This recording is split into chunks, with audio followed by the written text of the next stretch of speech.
Les jeux en ligne, ça s'est fait quand j'avais 13-14 ans à peu près. League of Legends, j'ai commencé en 2010, donc il y a déjà 12 ans de cela.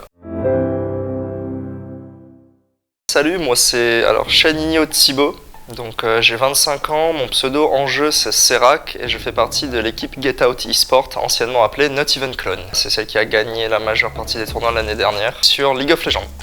C'est un jeu de stratégie en 5 contre 5, donc on a une base à défendre et la base ennemie à détruire. Chacun va avoir un rôle spécifique, c'est un peu comme le football, il va y avoir les attaquants, les défenseurs, etc. L'objectif sera de détruire la base ennemie, donc pour cela on aura recours à diverses tactiques, comme d'abord passer par les objectifs neutres, donc il y aura ce qu'on appelle les dragons et les barons qui nous permettront d'accéder plus facilement à la base ennemie, et on devra aussi également détruire les tourelles de protection, juste avant la base, qui nous permettent d'avancer au fur et à mesure sur la carte et ainsi de récupérer la base ennemie et de remporter la victoire. En gros, un match dure en moyenne entre 20 à 40 minutes, ça dépend vraiment des circonstances.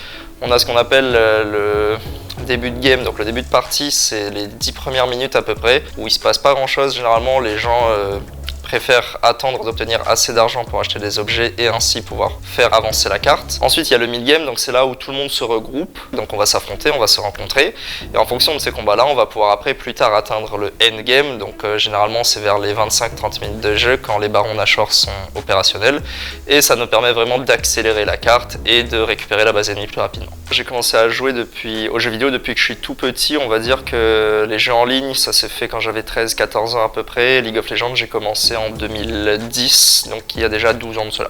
Donc au début vraiment du jeu. Et j'ai gardé la même passion depuis le début et j'ai pu continuer avec mon équipe qui également a commencé en même temps que moi plus ou moins.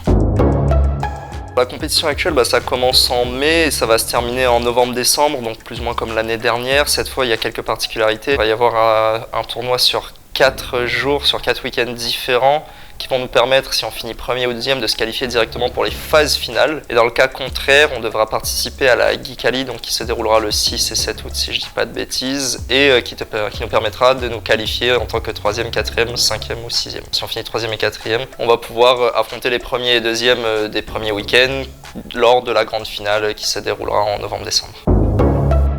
En moyenne, par jour, j'essaye de faire à peu près 3 parties, donc ça équivaut à peu près à 2 heures.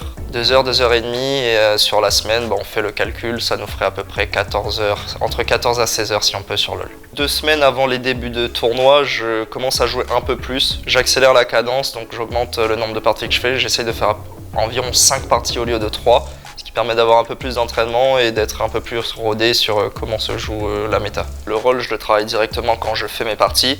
Ce que j'essaye de faire pour les tournois, c'est de travailler sur ce qu'on appelle le scouting, donc regarder comment jouent les autres équipes, qu'est-ce qu'ils jouent, et en fonction de ça, adapter une stratégie qui nous permettrait de remporter la victoire face à différents styles de jeu. Et en parallèle, je regarde aussi comment les joueurs pros jouent pour adapter notre stratégie par rapport à comment eux ils font. Je pense que pour gagner, déjà, il faut une bonne communication, il faut savoir qui fait quoi, une bonne organisation, et surtout, je pense, de l'entente. Parce que s'il n'y a pas d'entente entre les joueurs, ça risque de créer des problèmes au sein de l'équipe. Et donc après, ça enchaînera sur les noms qui sont d'accord, qui sont pas d'accord.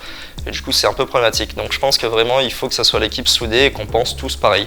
C'est-à-dire qu'on suit celui qui décide la voie dans laquelle on va prendre, on le suit même si on perd. Au moins, on peut se dire qu'on a perdu ensemble.